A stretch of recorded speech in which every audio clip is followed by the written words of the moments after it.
یہ ان صاحب کا ایک اعتراض یہ ہے کہ افیل تھے معذ اللہ من ذالک، اور دوسرا یہ ہے کہ شرابی تھے، اور یہ ان بدبختوں کا حال ہے. میں باقاعدہ روایت کے بارے میں پڑھ کے سمجھتا ہوں، لیکن یہ سوچنے والی بات ہے کہ ابو مسلم علیہ السلام کو اپنی دعوت کے بعد ایک عظیم مقام حاصل ہوا ہے تمام ہندوستان میں، اور اس سے پہلے بھی کچھ عرصے سے متفرق دینی علماء سے گفتگو رہتی تھی، اور ابراہیم کے دور میں بھی غیر معمولی شہرت آپ نے پائی.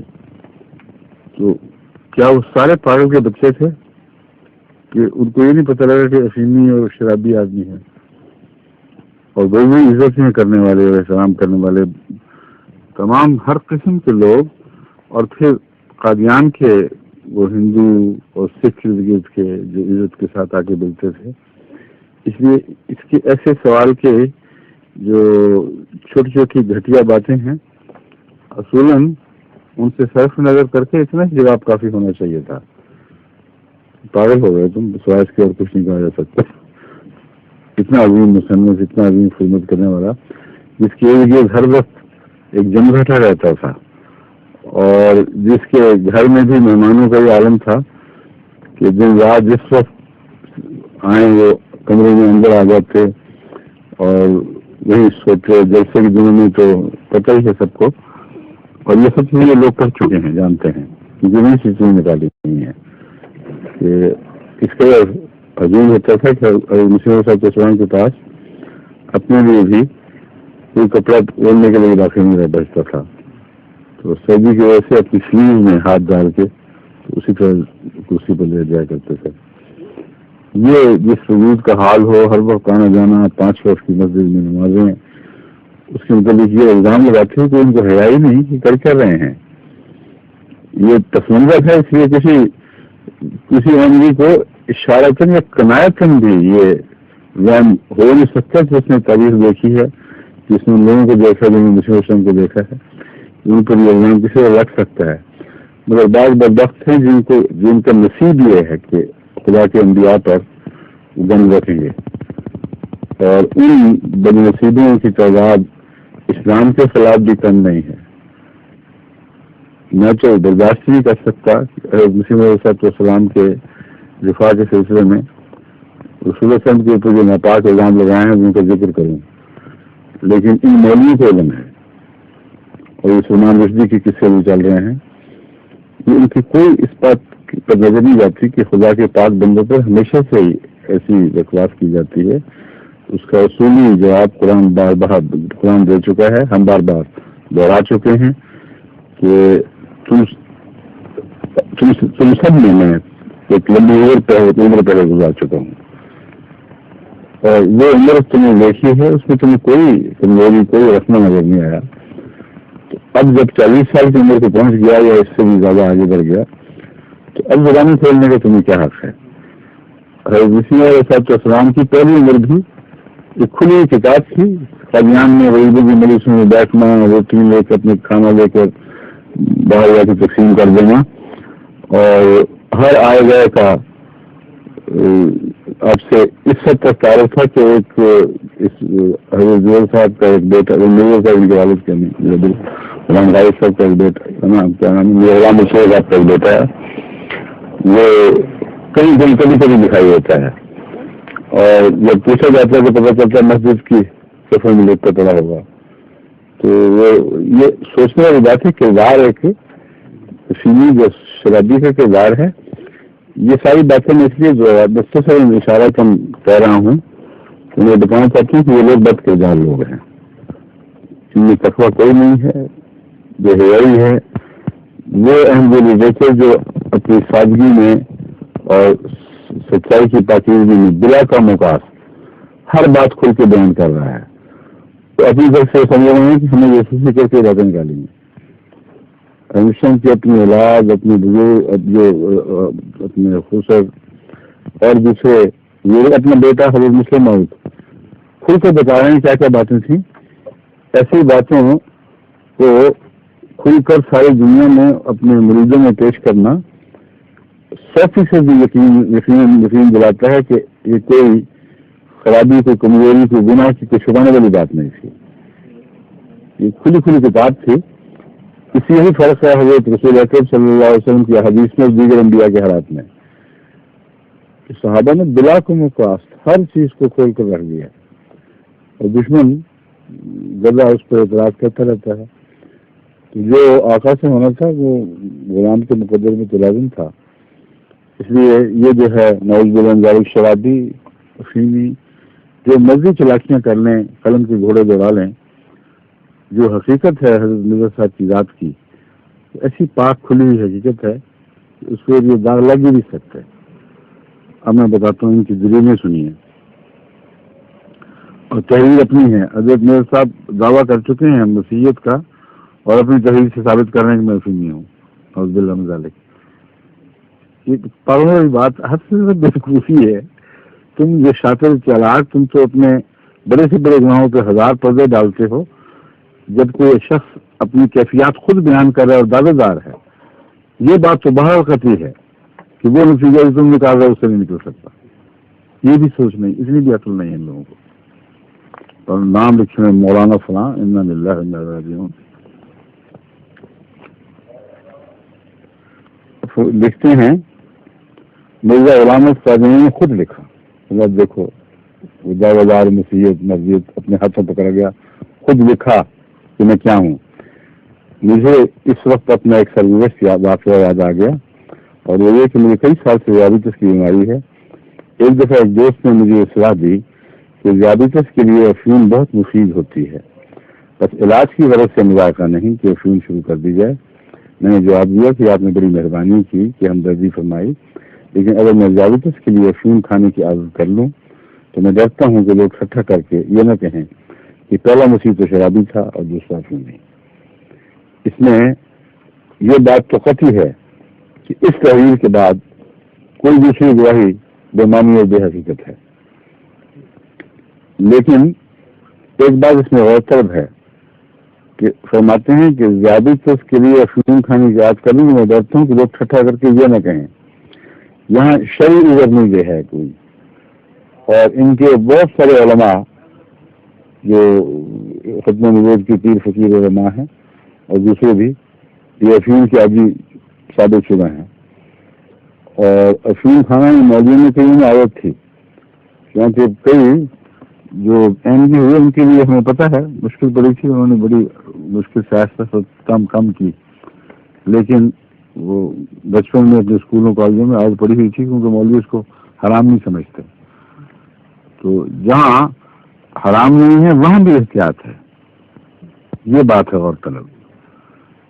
عام مسئلہ یہی ہے کہ افیون حرام نہیں ہے لیکن ایک بد عادت ہے، تو اس پر بھی آپ فرماتے ہیں کہ میں باوجود علاج کے لیے حرام کا بھی استعمال جائز ہو جاتا ہے، مگر میں اس احتیاط سے کہ پہلے مسیح پر بھی ایک الزام لگ گیا تھا، مجھ پر بھی جو یہ الزام نہ لگ گیا، میں اس سے پرہیز کرتا ہوں. کہتے ہیں ایک طرف تو یہ کہا اور دوسری طرف ایک مرکب بنایا اور مریضوں کو باور کرایا کہ افیون کے مرکب کی ترتیب خدا تعالیٰ نے بتائی ہے. قادیانیوں کے اخبار نے اس دعوے کا تذکرہ کیا ہے، باور کرایا کہ خدا نے بتائی ہے. اب وہ جو ترکیب ہے اس کا افیون کے جواز اور غیر جواز سے کوئی تعلق ہی نہیں ہے. وہ جو نسخہ بنایا گیا تھا وہ اپنے لیے بنایا ہی نہیں تھا، وہ حضرت خلیفۃ المسیح اول رضی اللہ تعالیٰ عنہ کو تکلیف تھی کوئی، اور بعض دوسرے صحابہ کو تکلیف تھی. اس میں اس کا جز تھا افیم. اور جتنی دوائیں آج کل رائج ہیں حکمت کی اطباء کی، ان میں بہت سی ایسی ادویاں ہیں جن میں افیم یوز ہوتا ہے.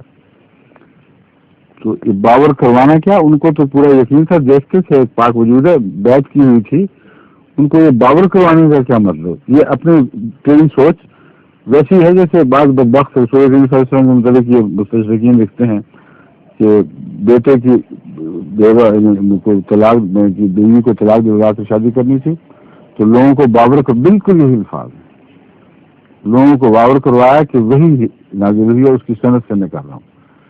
تو ان کا بدبختوں کا ذہن پہچانا جاتا ہے کیسا ذہن ہے. ان کو کچھ خود بھی کبھی خیال آیا کہ شیشہ دیکھ کے معلوم تو کریں کہ ان کی تصویریں کن لوگوں سے مل رہی ہیں. جیسے ناپاک وہ لوگ تھے ویسے یہ لوگ ہیں. اور وہی کہ بابر کروایا تمہیں کیسے پتہ لگا ہوئی ہے کہ نہیں؟ بنیادی کوئی نہیں اس بات کی. بابر کروایا سے لفظی چلاکی کی ہوئی ہے کہ دیکھو جی بابر کروا دیا. اگر الہام کی سند نہ ہوتی نسخے کی تو کیا فائدہ ایم جی نے بغاوت کر دینی تھی، تو نسخہ استعمال نہیں کرنا تھا. عجیب بات ہے. وہ تو آمنہ صدق میں کہنے والے لوگ تھے، مگر خدا تعالیٰ نے کشوف میں اب کوئی نسخے دکھائے ہیں اور بتائے جاتے ہیں. مجھے بھی بعض دفعہ ایسا نسخہ دکھایا گیا ہے. کل ہی میں نے وکیل تشریف قائم مقام میں حاجی علی صاحب ایڈیشنل قائم مقام میں ان کو بتایا ہے کہ مجھے رویا میں کینیڈا میں دکھایا گیا افریقہ کے ملکوں میں جو ہمارے ملے کام کرتے ہیں ان کے لیے ملیریا اور فشی میڈٹس 1,00,000 طاقت میں دینا چاہیے. اب یہ مجھے بہت مدت سے پڑا تھا کہ ملیریا سے بھی ایک دوا بنی ہوئی ہے جس کو ملیریا فشی میڈٹس کہتے ہیں، اور وہ اس کے مختلف قسم کے ملیریا کے مریضوں کے زہر سے اکٹھا کر کے بنائی گئی ہے. اور کبھی ذہن و گمان میں بھی نہیں تھا کہ اس کو پریونٹیو کے طور پر استعمال کیا جا سکتا ہے، نہ کہیں لکھا ہوا ہے. تو رویا میں اللہ تعالیٰ نے بتایا، میں نے ہدایت کی ہے کہ آئندہ جو بھی افریقہ ملے بھیجے جائیں یا افریقہ میں جو سن رہے ہیں ان کو ملیریا فشی میڈٹس 1,00,000 میں ہفتے کے وقفے سے 2 خوراک کھا لینی چاہیے. تو میں امید رکھتا ہوں کہ اس سے ان شاء اللہ تعالیٰ ان کو ملیریا کے خلاف دفاع میں کافی طاقت ملے گی. تو میرے جیسے ایک عاجز دل کی جو حقیقت بندہ بھی اللہ تعالیٰ سے اس موقع پر بھی ایک پا لیتا ہے علاج، اور بھی کئی موقع پر پہلے بھی مجھے اللہ تعالیٰ نے مختلف بیماریوں میں علاج سجھا دیے، اور بعض ایسے القاع کی طرح پر ہوئے جس کا کوئی اس کا جواب دکھائی نہیں دیتا، اور بعض دعا کے نتیجے میں معلوم ہوئے. تو حضرت مسیم علیہ السلام کو اللہ تعالیٰ نے نسخہ سکھائے، تو یہ بابر کروانے کی کیا بحث ہوگی؟ اس میں اپنے حقیقت حال بیان کی ہے. خود بھی وقتاً فوقتاً امراض سے دوا استعمال کرتے رہے. یہ درست ہے کہ کبھی کبھی آپ نے بعض امراض میں اس دوا کو استعمال کیا ہے، اس میں کوئی شک نہیں، اور یہ بات معروف ہے جماعت میں، سب کو پتہ ہے. لیکن افیون کا عادی ہونا اور دوا میں جس میں افیون پڑی ہے اس کو استعمال کر لینا، ان مولوی صاحب کے دماغ میں اتنا فرق نہیں نظر آتا. اور اس دوا میں اور بھی پر سجو ہوتے ہیں. اور دوا کا حال یہ ہے کہ خود ان کے مولوی لکھتے ہیں کہ اگر دوا کی خاطر یا کسی حرام چیز میں بھی کسی دوسری چیز کی ملانی کر دی جائے تو وہ حرام نہیں رہتی، بلکہ بعض صورتوں میں کہتے ہیں غلبہ بھی ہو جائے تو حرام نہیں رہتی.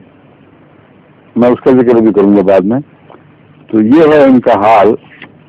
یہ اپنی طرف سے ثابت کر دیا کہ ایک طرف پر یہ کہا کہ میں استعمال نہیں کرتا، دوسری طرف اس کو استعمال کرنا شروع کر دیا. فرق یہ ہے کہ ذیابیطس کے علاج کے طور پر مستقل افیم کھانی پڑتی ہے.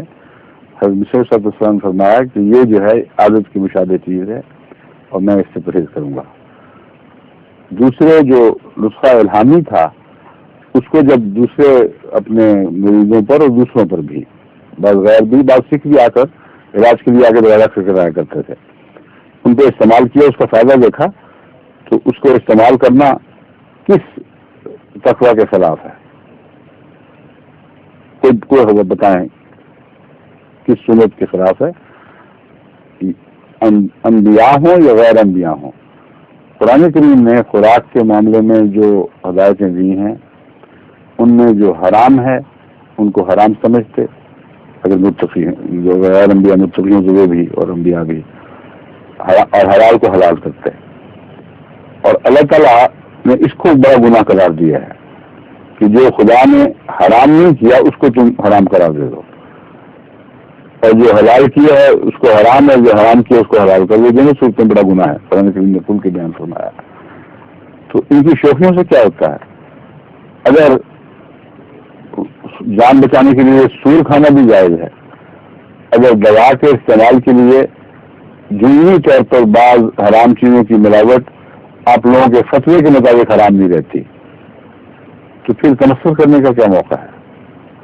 اور یہ کہنا لازماً جھوٹ ہے کہ افیمی تھے. افیمی کے رنگ ڈھنگ اور ہوتے ہیں، افیمی کی حالتیں، اور وہ تو سارے رات جاگتے افیمی سے جو آنکھ نہیں کھلتی، ہر ایک اڑتا ہی رہتا بیچارہ. اور آپ ساری عمر میں جتنا سوتے ہیں اس سے زیادہ آپ نے جاگ کے گزاری ہے، اور آپ لوگوں کی اکثر انہیں حلوے یہ کھا کے سونے میں گزرتی ہے. وہ مجھے میرا جی کا وہ شعر یاد آ گیا، میرا جی کے تھا نا وہ جنت میں جھانکا لوگ. میرا جی کہتے ہیں کہ میں نے جنت میں جھانک کے دیکھا کہ ہو کیا رہا ہے وہاں، اور ان کو بڑا ایک مزہ ایک نظم چھپی ہوئی ہے. وہ کہتے ہیں حلوے کے ایک ڈھیر کے اوپر چورن کے ایک پیڑ کے نیچے گلہ بیٹھا اونگ رہا تھا. جو نظارہ دیکھا ہے تو جس طرح حلوہ کھانے والا اگتا ہی رہتا ہے، افیم کھانے والا تو اس سے بھی زیادہ اگتا ہے. تو افیمی کو چوکاتے رہتے ہیں لوگ. حضرت مسیح علیہ السلام بیدار راتوں کو جگانے والے، اور حیرت انگیز ہے کہ کس حد تک معمولی آرام آپ کو میسر آتا تھا. ان کو افیمی کہہ دینا شاید کہ تم اپنا منہ گندا کرتے ہو، اس سے زیادہ کوئی حقیقت نہیں ہے. چاند پر تھوکو جتنا مرضی، مگر یہ گندا تھوک چاند پہ نہیں پہنچے گا، تمہارے اپنے منہ پہ پڑے گا.